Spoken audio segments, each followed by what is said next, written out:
Então hoje vamos falar sobre algumas leituras que eu fiz com o quadro Vale a Pena Ler?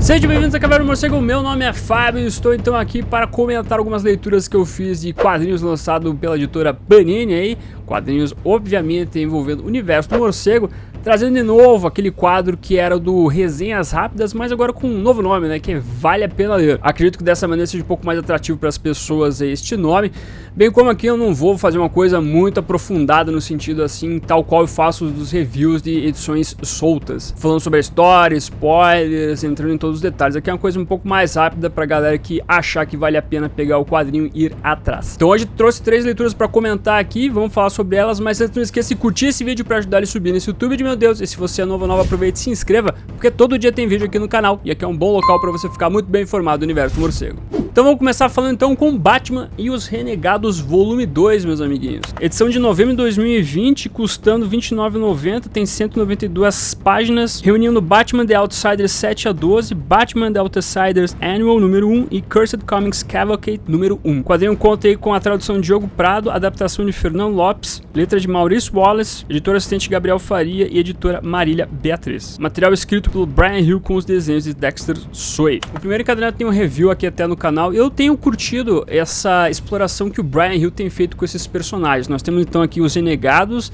uma equipe que é bem famosa no universo DC, uma equipe criada geralmente pelo Batman, onde aqui a equipe especificamente atual tem, além do Batman, o Raio Negro, a Katana, a Órfã e também o Sinal, o Duke Thomas. E eles têm enfrentado aqui a figura do Ra's al Ghul com os seus Asseclas. Eu acho que o grande detalhe que o Brian Hill faz aqui é pegar esses personagens que a gente gosta, né? Pelo menos eu gosto, como a Órfã, ou o Duke Thomas mesmo, a Katana, o Raio Negro, que são grandes personagens na minha opinião. Ele consegue pegar esses personagens e fazer um bom aprofundamento deles, né? Construir coisas do background deles que é bem interessante, como o fato, por exemplo, da mãe da Cassandra aqui estar figurando como uma das vilãs por parte do Ra's al Ghul. Os próprios dilemas que o Duke Thomas tem enfrentado desde lá da época da Detective Comics, né? Porque todo o arco que envolve os Renegados começou lá em Detective Comics, que também foi publicado pela Panini, que continua essa evolução envolvendo então esse personagem. E o Duke Thomas é um personagem que ele tá um tanto quanto sumido assim do universo do morcego. Ele chegou até uma minissérie, depois ele ficou meio que só relegado aos Renegados. E toda a dinâmica que envolve a equipe, que com o fato do Batman ser o cara que meio que é o patrocinador da equipe e o Raio Negro ser mais o líder, fica muito legal, porque os próprios membros aqui um pouco mais experientes, que é o Raio Negro e a Katana, eles são pessoas que não confiam tanto no Batman. Eles sabem a importância do personagem, eles sabem que é realmente um grande estrategista, um grande combatente, mas eles sabem que o Batman não é flor que se cheire. Então você vê uma boa dinâmica nisso. Eu acho que talvez aqui o que eu não goste tanto é a questão dos vilões. Eu gosto do Ra's al Ghul ser o grande vilão da trama aqui, e como o Brian Hill vai desenvolvendo também o Ra's al Ghul querendo aqui ser uma espécie de cobra venenosa e tentando colocar a equipe dos Renegados um contra o outro. Só que os Asseclas do Ra's al Ghul eu acho eles meio genéricos, eu não vejo nenhum atrativo neles especificamente. Então isso acaba tirando um pouco o peso assim de todo o antagonismo que nós vimos na trama. Eu realmente não me senti atraído nessa parte da história. Então tudo que envolve o Ra's al Ghul acaba ficando um pouco diluído em relação a esses combates menores, até porque esses personagens que estão no lado dos antagonistas, né, no lado do Ra's al Ghul acabam sendo assim tipo chefões menores e irrelevantes para a história como um todo aqui. Mas se a gente focar basicamente na exploração dos personagens protagonistas aqui, você vai curtir a história. Se você gosta da Órfã, se você gosta do Thomas, esses outros personagens, vai ser legal. E é um trabalho que já acabou lá fora, então daqui a pouco a editora Panini vai publicar tudo de Batman os Renegados por aqui também. Ficando como destaque também os desenhos do Dexter Soy, que ele faz um desenho tal qual eu destaquei no último review, meio mangalizado aqui dos personagens, parece uma coisa meio mistura do Ocidente com o Oriente aqui nessa arte narrativa dele, mas que faz de uma maneira competente, o cara consegue fazer boas cenas de ação também. Então um quadrinho que eu diria que é bom você dar uma olhadinha se você puder, relevado algumas questões ou outras, mas eu acredito que vai valer a pena na sua leitura. Depois passamos para Mulher Gato volume 3, meus amigos, quadrinho recente até também, de dezembro de 2020, custando R$ 23,90, reunindo Catwoman 16 a 21 com 144 páginas, contando com a tradução de Dandara Palankoff, letras de Fernando Chacur, adaptação para o Pedro Catarino e edição de Marília Beatriz. A história foi escrita pela Joelle Jones, com os desenhos de Joelle Jones, Fernando Blanco, Geraldo Borges, Anek e Inak Miranda. E essa é outra boa edição aqui da Mulher Gato, meus amigos. Eu tenho gostado muito de como a Joelle Jones tem conduzido aqui as histórias da Mulher Gato. E ela sabe muito bem resgatar o passado da personagem e trazer elementos aí de histórias boas da personagem, histórias antigas e boas da personagem. E esse encadernado começa aqui mostrando algo envolvendo então o ano dos vilões, dando destaque umas artimanhas que envolve ali a antagonista da trama, que é basicamente uma espécie de velha perua interesseira lá que tinha um marido como político, mas que odiava o cara e queria toda a grana dele e assim vai. Só que a gente vai ver então algumas coisas que envolvem o plano dessa antagonista aí na cidade onde a Mulher Gato tá, que é na Vila Hermosa, criando alguns elementos um tanto quanto sobrenaturais para a Mulher Gato ter que enfrentar. O grande destaque dessa edição aqui, a gente vê então essa questão das homenagens com a Mulher Gato vestindo uniformes antigos dela, né? Uniformes antigos e clássicos. O uniforme roxo, o uniforme preto, aquele lá da época do Darwin Cook e do Ed Brubaker. Vestia esse uniformezão aqui, mais da Era de Prata também, né? Tudo bonitão. Isso tudo, na maioria das vezes, no traço da Joelle Jones, no desenho da Joelle Jones. Inclusive, o encadenado abre com histórias com o desenho dela, que pra mim é um grande desenho. A Joelle Jones é uma desenhista de mão cheia. Ela é uma boa escritora, eu acho que o melhor talento dela é nos desenhos, obviamente, e ela consegue brilhar muito bem nesses momentos fazendo desenho.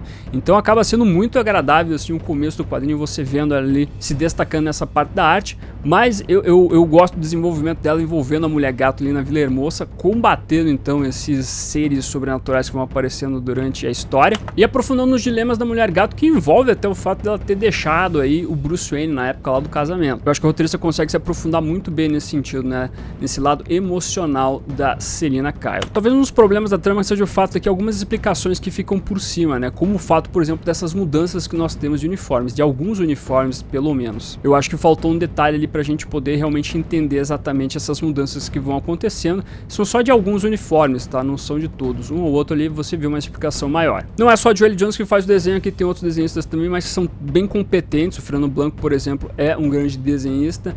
Então fica pra mim um bom encadenado, e eu tenho gostado desde lá do primeiro encadenado, onde acompanha essas histórias novas da Selina Kyle. E como eu disse, a Joelle, ela consegue resgatar boas histórias no passado da Mulher Gato, né? Ela traz muitas das influências da fase do Ed Brubaker e do Darwin Cook, inclusive por envolver a irmã aqui da Selina. Então pra mim tem sido um ponto positivo nessas histórias. Eu só não acho que talvez ela vai cair no gosto de todo mundo. Como eu acompanho a Mulher Gato já há um tempinho assim, e eu não digo isso pra me gabar ou coisa do tipo, mas é pelo fato assim de eu ter um pouco da bagagem dessas outras histórias antigas. Então quando eu vejo elementos dessas histórias do passado, eu acabo sendo fisgado por elas, né? Mas talvez isso não aconteça com pessoas que estão começando a acompanhar a Mulher Gato por agora, por exemplo. Ou mesmo essa questão do saudosismo envolvendo os uniformes antigos, né? Talvez não seja algo que pegue para todas as pessoas. Então é um ponto que eu ressalto aqui. Talvez para algumas pessoas possa ser um ponto negativo também essa questão do sobrenatural da história, quando a Selina Kyle tem que enfrentar alguns monstros ali. Que dentro do contexto da história tem explicação, que envolve até um item muito importante no universo do morcego, de um vilão especificamente, mas que talvez se você não gosta tanto dessas histórias um pouco mais, que tem um tom um pouco mais místico assim, envolvendo Mulher Gato, Batman, assim por diante, pode ser que não te agrade muito. Se você prefere só histórias urbanas da Mulher Gato, na verdade esse encadenado tem muito do urbano aqui também, mas nesses pontos, nesses pequenos pontos aí de antagonismo, você vai ver algumas coisas místicas. Mas pra mim funcionou durante a história, e toda a narrativa aqui me soou muito agradável. Então pra mim um ponto positivo, um bom encadenado, vou recomendar ainda mais se você é fã da personagem. Antes de continuar, sempre lembrando que a primeira postagem tem um monte de quadrinhos com desconto, dá uma olhadinha que pode ter o que agrade seu bolso, e se você for fazer suas compras na Amazon, Magazine Luiza, Submarino Americana, as lojas da Panini, etc, não deixe de comprar pelos links que estão aparecendo na sua tela, que dessa maneira você me ajuda a financiar este projeto de Batman. Meu muito obrigado. E aí nós chegamos ao último encadenado que eu vou trazer hoje, que é Lendas do Universo DC Liga da Justiça, volume 6, a Liguinha então aparecendo de volta aqui no canal. Encadenado aí custando R$ 26,90, reunindo as edições Justice League América número 30 e Justice League Europa 1 a 6, com 168 páginas. Tem a tradução de Mário Luiz C. Barroso, letras de Daniel De Rose, adaptação e edição Fernando Lopes. Sendo que os roteiros ficam a cargo então do Kate Giffen e JM DeMatteis, contando com desenhistas como Bill Ingraham e Bart Sears. Então nessa edição da coleção aí da Liguinha, né, considerado por muitos aí uma das melhores fases da Liga da Justiça, nós temos o começo então das histórias da Liga da Justiça Europa, uma espécie aí de e franquia da Liga da Justiça. Nós temos a Liga da Justiça que fica lá nos Estados Unidos, e nós temos essa base na Europa que é liderada então pelo Capitão Átomo, que daí conta com, por exemplo, o Homem-Animal, nós temos o Flash, o Wally West, temos o Homem-Elástico, temos também a Poderosa, o Dínamo Escarlate e o Metamorfo. E eu acho que assim, as histórias da Liguinha geralmente eles têm um tom cômico, né? E a Liga da Justiça Europa segue um caminho parecido. É pra ter um tom cômico aqui, e você vai ver muito disso. Entretanto, eu acho que a Liga da Justiça Europa é um pouco mais séria se comparado à Liga da Justiça América. Eles tentam emular algumas coisas parecidas com a Liga da Justiça América, né? A gente tem aqui os mesmos roteiristas da outra liga, então vai ser algo parecido. Mas, por exemplo, aqui eles tentam criar um personagem um pouco mais sacana, tal qual a gente vê o Guy Gardner lá na Liga da Justiça América, que é o Wally West, que é o Flash aqui, né? O Flash é um cara um pouco mais, não digo interesseiro, mas é um cara que quer galantear a mulherada, quer ficar dando chaveco em todo mundo, é engraçadinho, é irônico às vezes. Eles tentaram pegar um pouco da vibe do Guy Gardner e trazer pro Flash aqui o Wally West. O Wally que tava recém assumindo o manto de Flash, não é o Wally que a gente conhece hoje em dia das histórias, ou mesmo nos anos 90, nos anos 2000. Então ainda um personagem que estava sendo trabalhado, né? Então ele foi trabalhado na Liga da Justiça Europa desta maneira. E além disso, o Capitão Átomo, que é o líder da equipe e que é um personagem bem focal aqui, ele é um líder bem mais sério em comparado aos outros líderes, né? Nós temos o Caçador de Marte na Liga da Justiça América, que é um personagem sério, ou o Batman mesmo, mas o Capitão Átomo aqui, a seriedade dele é um pouco mais raivosa, eu diria. É um personagem que você vê que ele tá um tanto quanto deslocado ou perdido como líder da Liga da Justiça